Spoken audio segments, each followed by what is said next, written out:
So I just spent a couple of days down in Pattaya and just came back to Bangkok, and I'm constantly surprised at how busy both these places are getting, and it got me thinking about what it's been like over the last year here.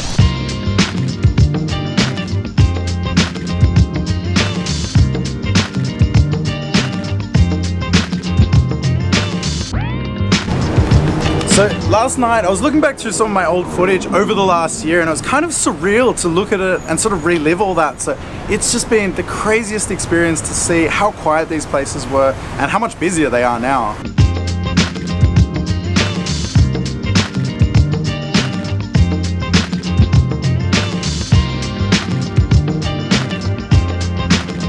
I actually traveled around Thailand quite a bit during that time, and I'll use all that old footage that I have to show you what it was like, because it's just crazy, especially in seeing how busy it was now, and it's kind of been a gradual process to get there. So it's almost like you didn't notice it, but when you look at the huge changes from now to then, it's just crazy to see. So my journey started, well, it started here in Bangkok a little over a year ago, and when I was booking to come over here, when I was organizing everything to move over here and live, there'd been no COVID here for over 100 days, there was no restrictions, everything was open as normal.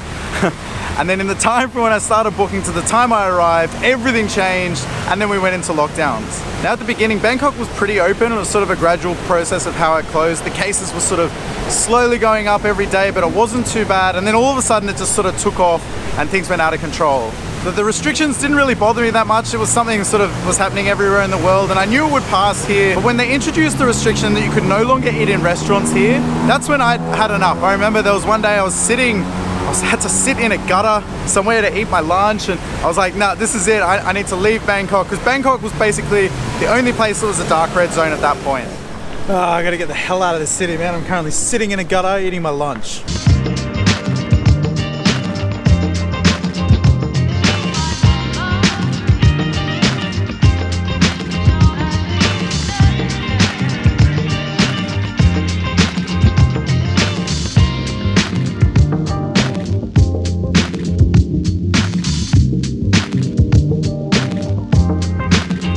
And at that point, I actually went down to Pattaya, and I wasn't planning to spend that long in Pattaya. I only went down with like a small backpack of clothes, but when I was down there, they didn't have that many restrictions. The bars were all closed. Well, most of the bars were closed. Some of them were quite creative with ways that they would be open still. But basically when I was there was a lot more restrictions put in place in Bangkok that made me not want to go back there. I didn't expect to enjoy Pattaya anywhere near as much as I did, and I ended up making some really great friends there. They're all still my friends now, and they're the people I go down to visit every time I come back to Pattaya.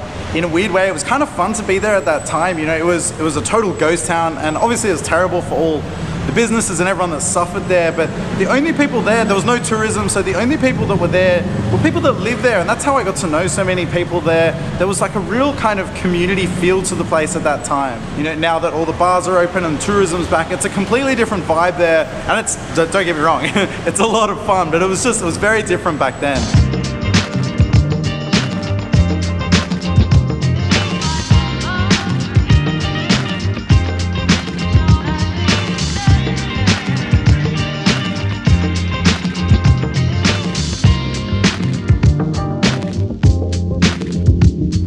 I will never forget the first day of Pattaya becoming a dark red zone when the restrictions were put in place.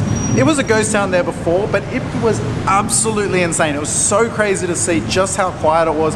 There wasn't a single person out and about on the streets, on the beach, anything. I remember there was one day I was walking down Beach Road and I couldn't see a single car or a single person in either direction. It was mental.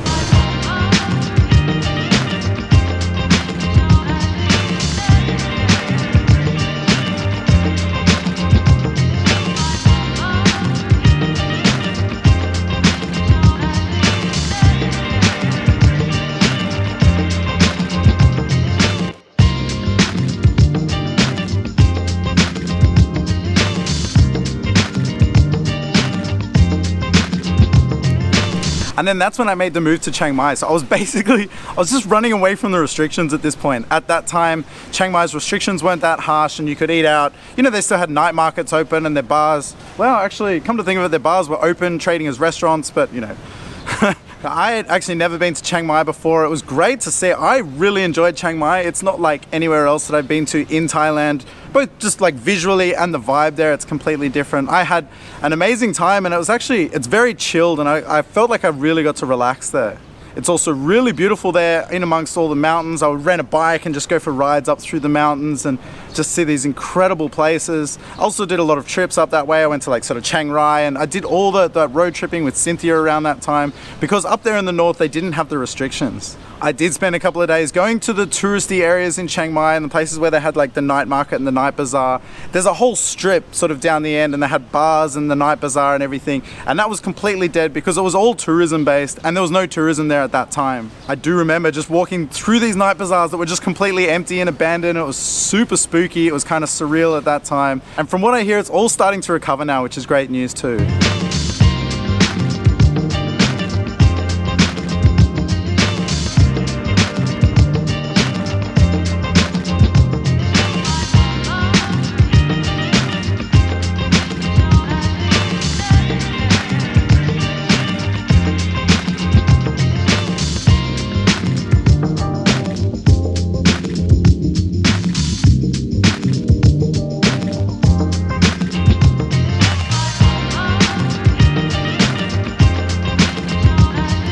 On that, Thailand is definitely on the mend, which is a great thing. It's awesome to see. You know, I notice little changes week by week. Every week there's a new bar open, there's another restaurant open, there's more, you know, more markets open. Even just as I walk along here, this canal, I walk down this canal all the time, and today's the first time I've noticed there's a little fruit and veg market down the end that they're just doing along the pathway here. This is that canal that actually runs along the middle of Sukhumvit Road and Phetchaburi Road.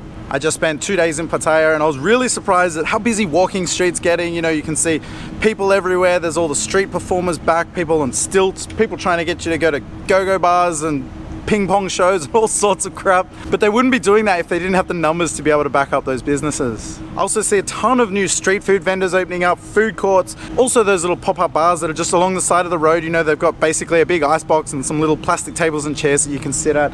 They're popping up all over the place as well. I did wonder at one point, was Thailand going to be able to recover? There were so many just abandoned, you know, night markets, shops, malls, food courts, all these places. And it's just great to see that it is all heading in the right direction.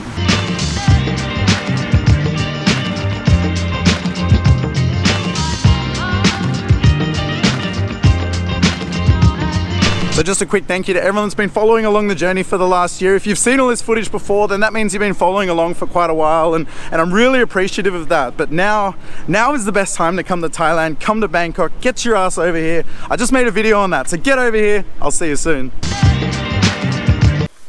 Oh man, so much fun. I think for me, there's no greater feeling than being on a dirt bike. I love that feeling, the adrenaline rush that I get from riding, and man, I've earned this beer. So my beer of choice in Australia, Corona. Cheers.